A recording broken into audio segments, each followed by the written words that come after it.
पाण्याचं पीएच आपण बघतोय. मी 3 ग्लासमध्ये पाणी आणलेलं आहे. हे पाणी मी वाहत्या नळाचं आणलेलं आहे आणि ही स्ट्रीप बुडवून ठेवली आहे याच्यामध्ये. हे माझं स्टीलच्या पिंपातलं मी पाणी आणलेलं आहे. 2 दिवस साठवलं होतं, कारण तांब्याचं पण बघायचं आहे ना आपल्याला किती पीएच वाढतो काय होतो, म्हणून मी हे स्टीलच्या पाण्यातलं साधारण 1-1.5 दिवस तरी झालाय आणि हे तेवढं दिवस झालेला आहे. हा तांब्याचा आहे. तर बघा पीएच हा सगळ्यात जास्त दिसतोय. आपण थोड्या वेळाने वाळलेलं सुद्धा बघू. ताज्या पाण्याचं वाहत्या पाण्याचा 7 आहे, जे अजिबात फिल्टर ॲक्वागार्डनी पण केलेलं नाहीये. म्हणून ताजं पाणी वापरा म्हणतात. वाहतं पाणी, वाहती एनर्जी आपण साठवून ठेवतो 1 दिवस सुद्धा, 1 दिवस तरी, ते चुकीचं आहे थोडंसं. म्हणून पूर्वी रोज पाणी ओतून द्यायची पद्धत होती आणि परत ताजं भरलं जायचं. पण आता पाणी ओतून देणं ही सुद्धा चुकीचं आहे. पाण्याला वाचवलं पाहिजे. तर हा पीएच सगळ्यात जास्त आहे. आणि मग हा स्टीलच्या पाण्यातला पीएच बघा 6कडे झुकतोय जरा. 7 पेक्षा नक्की, ह्याच्यापेक्षा हा कमीच दिसतोय. थोड्या वेळाने वाळल्यावर बघूयात आपण.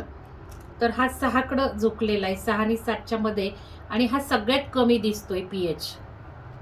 तर तांब्याच्या भांड्यातला पीएच सगळ्यात कमी आला. म्हणून अलीकडे तांब्याच्या भांड्याचं पाणी पिऊ नका म्हणतात, कारण तांब अलीकडे शुद्ध नाही आहे. तांब्यामध्ये खूप काही मिक्सिंग केलं जातंय. आपण काय करतो, एक रूढी परंपरा. हा बघा नळ बघा कसा झालाय.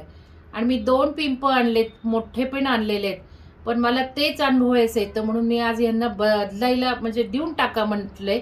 तांब्याची सगळी मोड घाला, नकोच मला घरात तांब. कारण एक तर अलीकडे नळ सुद्धा लीक होत आहेत.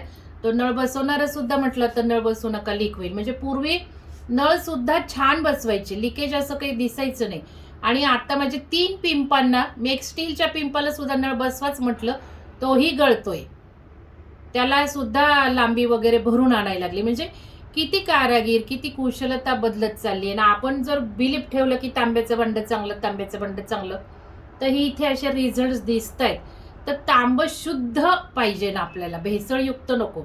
आणि अलीकडे भेसळयुक्तच मिळतं, त्यामुळे हे असं दिसतं. आतमध्ये सुद्धा असंच दिसतं आणि आपण तेच नेमकं पितो.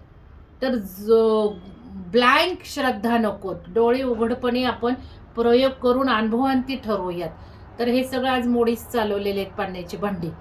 तर तो दुसरा पिंप पण दाखवते तुम्हाला केवढा मोठा आहे. थांबा, आतमध्ये पण तुम्ही बघा. असं होतं, हे सगळं भेसळ आहे, मिक्सिंग आहे. यातलं पाणी मी बघितलंच नाही, मला नकोच आहे हे. आणि शिवाय लीक होतंय ते वेगळंच. हे आतलं काळं सगळं जर बघितलं तर कोटिंग वाटतंय फक्त तांब्याचं. त्यामुळे आपण काय घालतोय पोटात, हे रोज जरी घासलं तरी हे असं होतं थोड्या वेळात. त्यामुळं आपण काळजीपूर्वक निर्णय घेऊ, तसं वागूयात, मला असं वाटतं. हे आज चालवलंय मोडीमध्ये.